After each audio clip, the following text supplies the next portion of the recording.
Everyone. Deanne Mazzochi, State Representative for the 47th District, which is located in eastern part of DuPage County, a little bit of Cook, and my hometown is Elmhurst.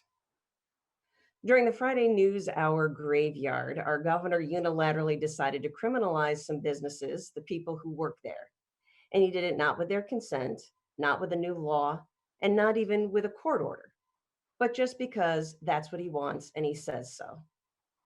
Friday, the governor used COVID-19 as an excuse for his state agencies to make criminals out of business owners and their employees.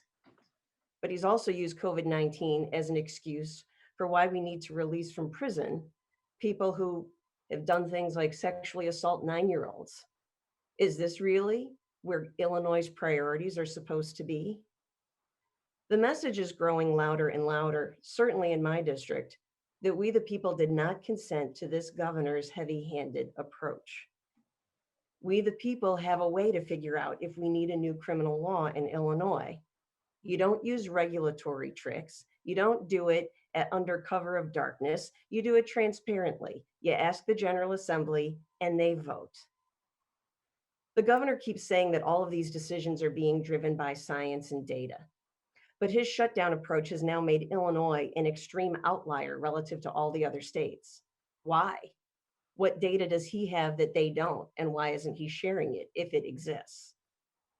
The science and data to date also show that there are specific categories of people who are extremely at risk from COVID-19. The states that tailor their policies to protect those people, particularly the elderly living in nursing homes and assisted living facilities, they've had far fewer deaths than in Illinois. They've opened up almost everything else. Why does our governor want these same things shut down and our most vulnerable not protected the way they should be? The governor says he's using science and data in his plan regions, but he basically lumped everything from DuPage County farms to Wisconsin border residents and southern Kankakee into his Northeast regional plan so that Chicago could try to look better.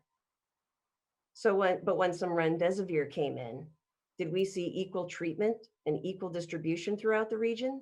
Oh no, Chicago got everything, and DuPage County, where my district is, got nothing. So this is not science and data, and frankly, it's even going beyond politics. This is arbitrary and abusive, and it has to stop. Now, the governor may not like it, but the Illinois Constitution and legislative statutes have put a chain on what his people can do. And saying your intentions are good doesn't justify breaking those chains. And nor do the good intentions that you say you have solve the problem of the people's lives you've completely upended with your executive order.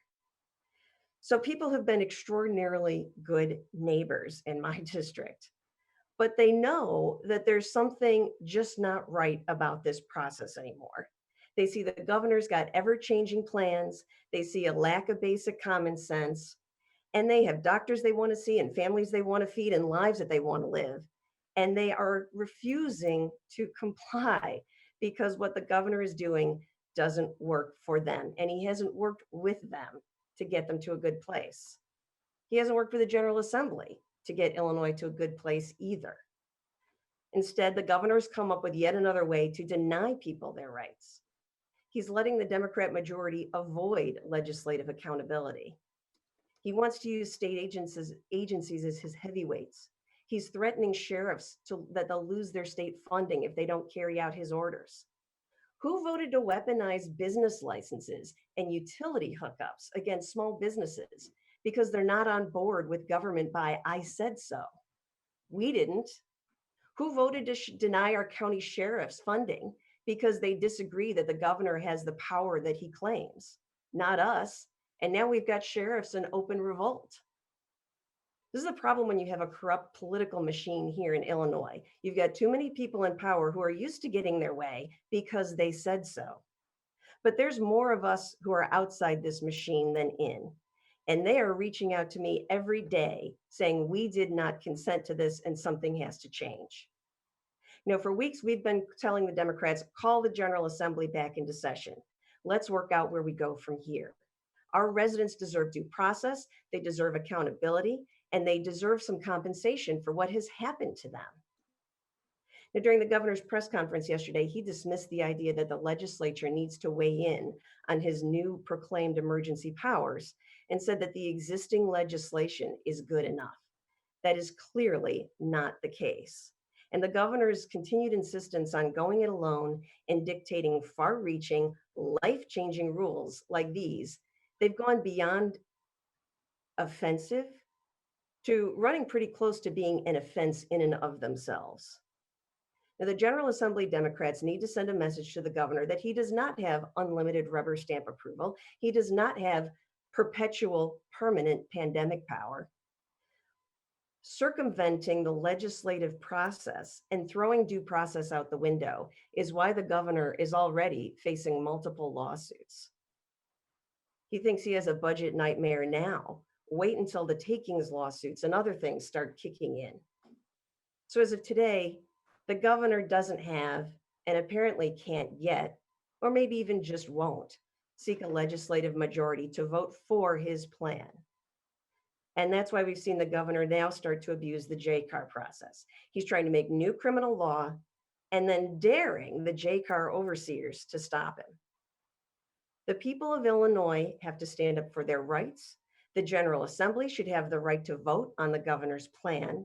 And the governor can't keep unilaterally ruling the state like this. If JCAR won't suspend the rules, vote this down, then at the very least, the General Assembly should. And I hope that we do that this upcoming week. Thank you.